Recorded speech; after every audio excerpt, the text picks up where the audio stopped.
Lucas, chapitre 24. Mais un Shabbat, elles se rendirent au sépulcre à l'aube profonde, apportant les aromates qu'elles avaient préparés. Et elles trouvèrent la pierre roulée à côté du sépulcre.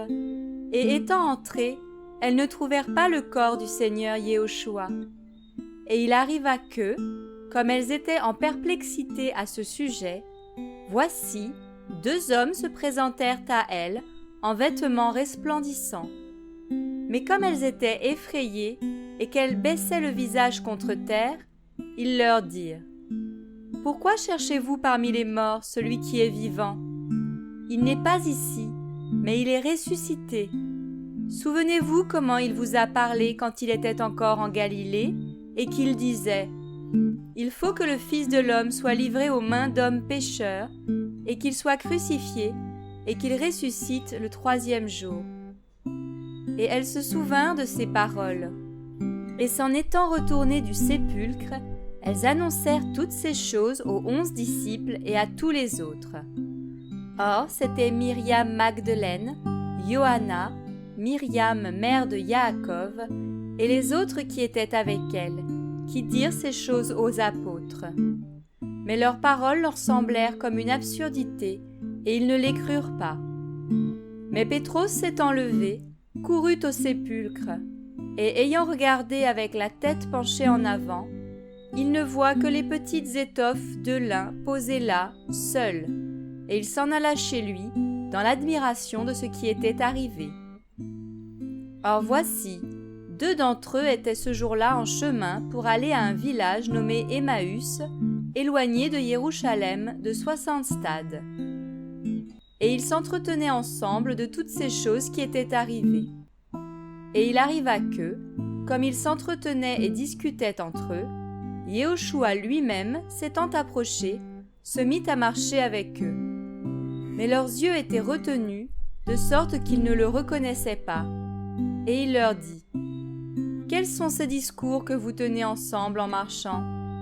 Et pourquoi êtes-vous tout tristes ? » Et l'un d'eux, du nom de Cléopas, répondant, lui dit : « Es-tu le seul étranger dans Jérusalem qui ne sache pas les choses qui s'y sont passées ces jours-ci ? » Et il leur dit : « Lesquelles ? » Et ils lui dirent : « Celles concernant Yehoshua, le Nazaréen, qui était devenu un prophète puissant en œuvre et en parole devant Élohim et devant tout le peuple, et comment les principaux prêtres et nos magistrats l'ont livré pour être condamné à mort et l'ont crucifié.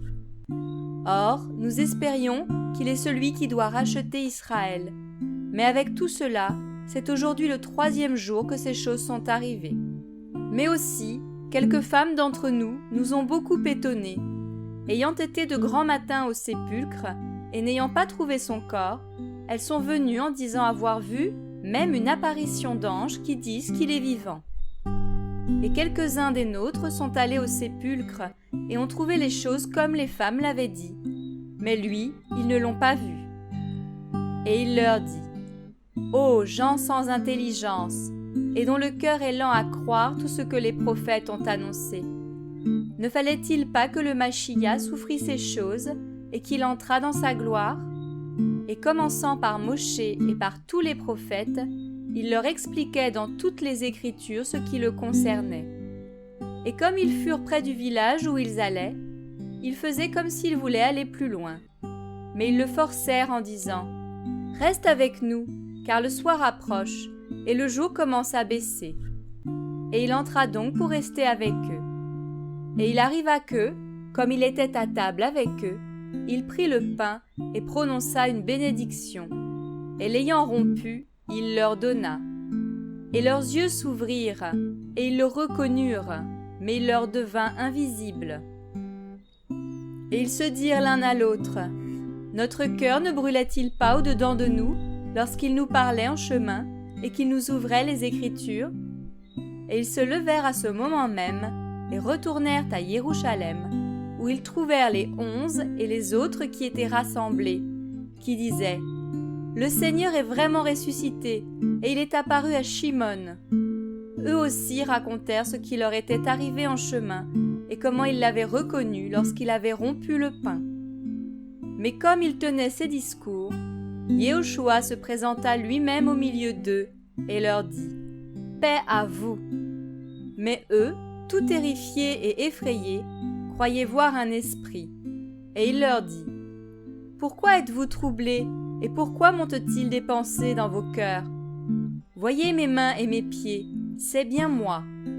Touchez-moi et voyez, car un esprit n'a ni chair ni os, comme vous voyez que j'ai. » Et en disant cela, il leur montra ses mains et ses pieds. Mais comme dans leur joie ils ne croyaient pas encore et qu'ils s'étonnaient, il leur dit « Avez-vous ici quelque chose à manger ?» Et ils lui présentèrent un morceau de poisson rôti et un rayon de miel. Et l'ayant pris, il mangea devant eux. Et il leur dit « Ce sont ici les paroles que je vous disais lorsque j'étais encore avec vous, qu'il fallait que fût accompli tout ce qui est écrit de moi dans la Torah de Moshé, dans les prophètes et dans les psaumes. » Alors il leur ouvrit l'esprit afin qu'ils comprennent les Écritures. Et il leur dit « Il est ainsi écrit, et ainsi il fallait que le Machia souffre, et qu'il ressuscite des morts le 3e jour, et que la repentance et le pardon des péchés seraient prêchés en son nom à toutes les nations, à commencer par Jérusalem. Et vous êtes témoins de ces choses. Et voici, j'envoie sur vous la promesse de mon Père. Mais vous, restez dans la ville de Jérusalem, jusqu'à ce que vous soyez revêtus de la puissance d'en haut. » Et il les conduisit dehors jusque vers Béthanie, et levant ses mains en haut, il les bénit. Et il arriva qu'en les bénissant, il se sépara d'eux et fut élevé dans le ciel. Et pour eux, après l'avoir adoré, ils retournèrent à Jérusalem avec une grande joie. Et ils étaient toujours dans le temple, louant et bénissant Élohim. Amen.